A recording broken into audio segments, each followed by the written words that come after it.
Hello. Welcome back ulit sa ating YouTube channel. So ngayon, nandito tayo sa St. Mary Magdalene.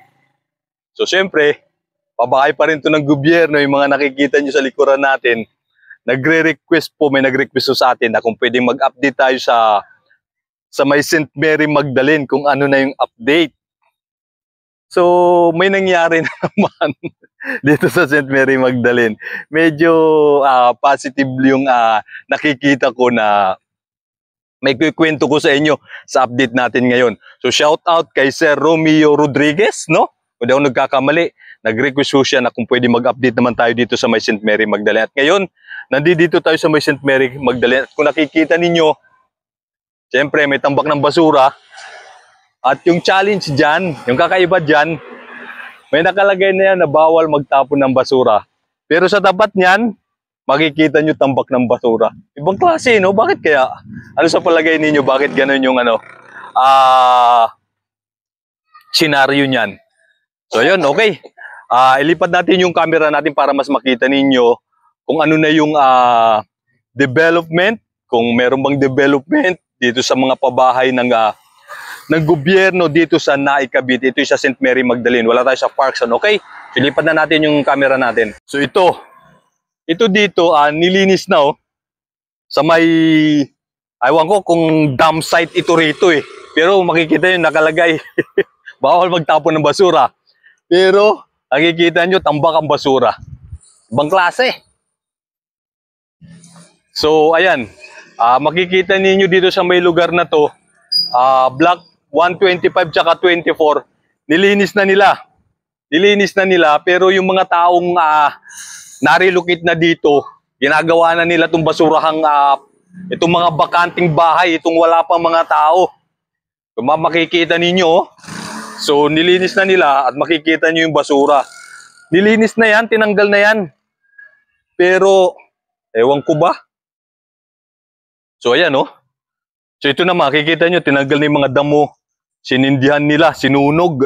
Pero nakita nyo, lumantad yung mga basura na nakatago doon sa mga damo. Okay, so ayan yung makikita ninyo. Mukhang di ko lang alam kung relocate na kayo kasi nilinis na nila. Pero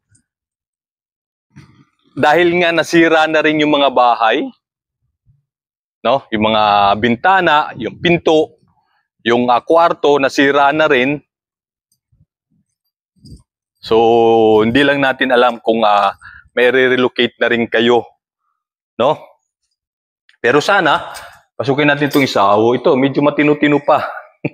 May mga butas-butas lang yung sa kwarto. Excuse. So, yun nga lang, talagang pinananggal na yung mga sa may bintana.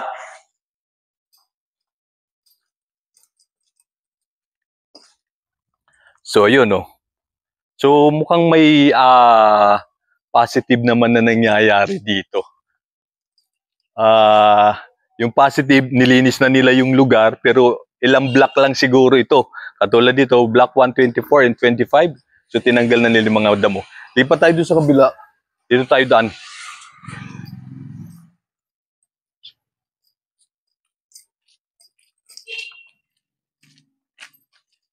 Dito tayo makakalusod dyan. Kita nyo yung damo na yan. Ganyan nakataas yan, kasintaas na ng bahay. Tapos yung pinto, yun sira na, 100%, papalitan na yan. Sa nyo, sira na, di ba? Tapos yung mga bintana, sira na din. Lang, nakakalungkot kasi maayos na itong mga bahay na to. So, nasira na lang uli at nilinis na lang. Nilinis na naman nila uli. Ay, may basura na. So, katulad dito, hindi pa ito nalilinis. Pero, yung dalawang tapat lang ng block, no, 124 at 125, yun lang yung nilinis. So, ito, 123. Nilinis na rin, Pero itong harapan, hindi nilinis. Pero ito, makikita nyo. Nilinis na rin nila, sinunog na nila yung mga damo. Pero makikita nyo mukhang mahirap na rin kasi tinubuan na ng mga puno. Oh. So paano pagtanggal niyan, yung mga puno na yan, maapektuhan din ng mga structure na ng mga puno na yan dahil yung sanga, ikita nyo, ginagapangan na, yung loob ng bahay, pumapasok na yung mga damo sa loob ng bahay mismo katulad dito. So dahil nga walang nakatira, ayun, isira na lang uli din yung mga bahay. At saka, ayun, nakikita nyo yung puno na yan, alateris siguro yan, malalaking puno na. So yung mga ugat niyan, ano na sa semento, diba? Pero okay naman dahil nilinis na nila, siguro ililipat na kayo. Pero wish ko lang yun dahil nga ang dami ng nasira din sa bahay, di lang natin alam kung kailan ba. Kita nyo dito. Ayun, kinakawayan tayo ni Kuya, hindi ko lang alam kung bakit. Sir, kasama ko sa video ko ha, para makita lang ng mga tao na yan. Sige sir, oo, okay lang, sige. Salamat ha. Mainam yan, sinisitan nyo. Okay, so yun, tuloy na ulit tayo dito.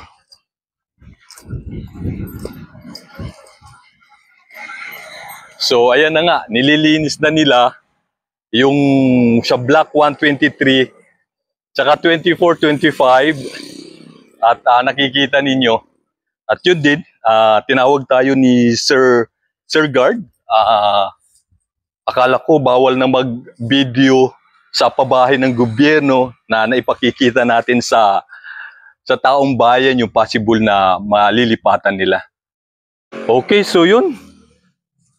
Ito yung update natin dito sa St. Mary, pero parang halos 3 block lang ito na nilinis nila. Susana, sabi ni Kuya Guard, lilinisin na daw nila. So makikita nyo dun sa kabila, hindi pa linis. Tapos parang 3 block pa lang ito, tsaka yung sa kabila. 23, 24, and 25 pa lang yung nalilinis nila. Okay, so yun, tinawag nga tayo ni Kuya Guard. Tinanong tayo kung kanino daw tayo nagpaalam para mag-video. Akala ko bawal ng mag-video sa mga pabahay ng gobyerno na ipakikita natin sa taong bayan kung gaano nakaganda, no? Yung mga pabahay ng gobyerno.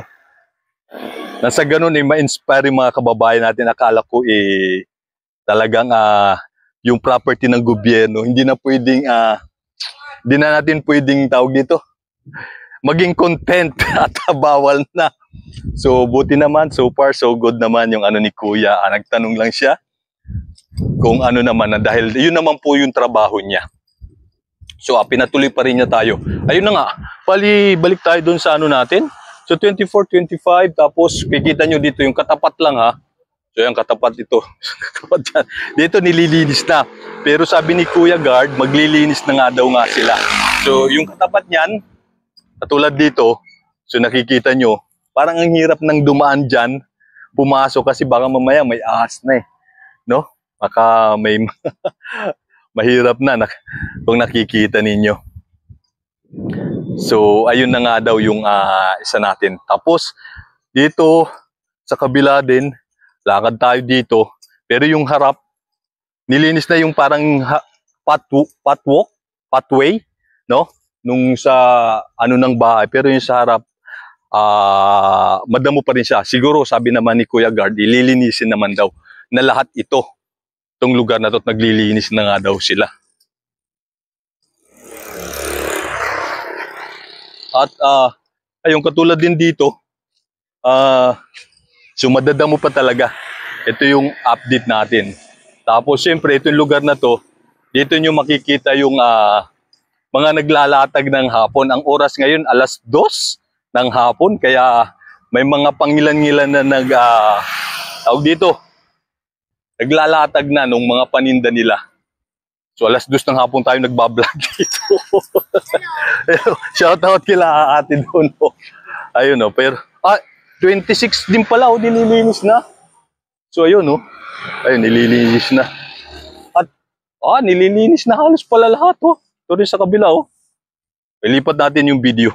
Sa camera pala natin. So ayan, nililinis na nila kuya. Talagang mukhang malapit na siguro kayong ma-relocate mga sir at ma'am. Yung mga possible beneficiary at ito na atang hinihintay ninyo. Tuloy-tuloy yung kanilang paglilinis. So iniisa-isa lang nila.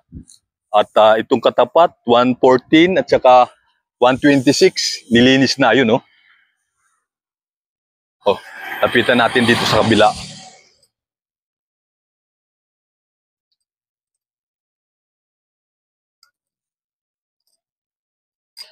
So, ayun, no? Malinis na. Although, may mga ano-ano pa rin ng damo, pero paunti-unti, malilinis naman lahat yan. At nakikita na ninyo, yung mga kabahayan talaga, hindi na siya natatabunan ng mga damo, mga dahon, dahil nililinis na nga nila. So sana, i-relocate na kayo dito para naman sa ganun, ma-maintain na din yung mga bahay na to at hindi na pasukin pa ng mga damo at kunin yung mga jealousy katulad nito, di ba? Kasi sayang, oh. Ayun na nga, malinis, maayos na siya. Maayos at malinis na ito dati itong lugar na to, pero bumalik uli siya. So, nasisira na. So, sayang yung mga materialis na nailagay na rito. So, ayun, no? Tapos, kikita nyo, sumasampa na talaga yung damo sa mismong bubong ng bahay.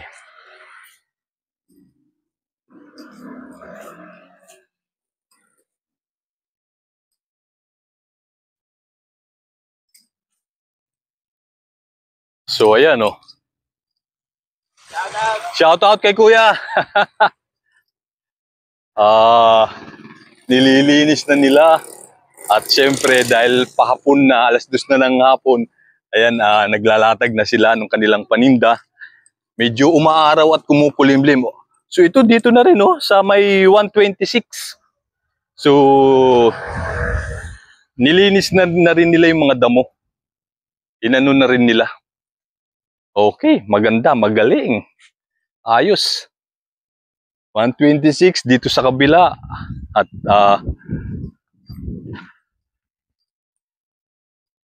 sa 111, nililinis na din. So, dinadahan-dahan lang nila. So, katulad dito. Ayun, si nanay yun. Naglalatag na rin si nanay ng kanyang paninda. Halos ang dari ko. Ang dami na pala. Halos karamihan naman pala ng mga bakanting bahay na ay nalinis na nila. So, katulad dito, 111, block 111, saka block 112. Nalinis na nila. Hindi naman totally, pero okay na din. Lilinisin pa rin naman siguro nila yan. So, ayun, di ba? Tapos, dito rin sa kabila. Ayun, no? So, tuloy-tuloy lang yung paglilinis na nila. Okay, so yun yung update natin ngayon dito sa St. Mary Magdalene. At ayun na nga, nililinis na nila lahat yung mga, tawag dito, yung mga bakanti pang bahay. So yung mga damong katulad nito, so tinatanggal na, makikita nyo doon, nalinis na. Yung mga damo ha, yung mga basura, kasi ewan ko ba, kukulit ng mga tao, may nakalagay na, bawal magtapon ng basura dyan, pero doon pa rin sila nagtapon ng basura. Ewan ko sa kanila. Tapos, halos lahat na, yung mga block, nililinis na kabilaan. So itong kabila na to at saka itong kabila na to, nililinis na nila kuya. Okay? So yun, maraming pong salamat sa mga walang sawang sumusuporta sa ating YouTube channel. So maraming pong salamat sa inyo. Siyempre sa mga nagsasubscribe at mga nag-view sa ating YouTube channel, maraming salamat po sa inyo. So yung lugar na to, mamaya-maya tambak na yung mga tao rito kasi maglalatag na sila ng mga paninda nila dito. Ito yung parang latagan sa pabahay, no? Pagdadating ng hapon. Okay, go na tayo. Salamat.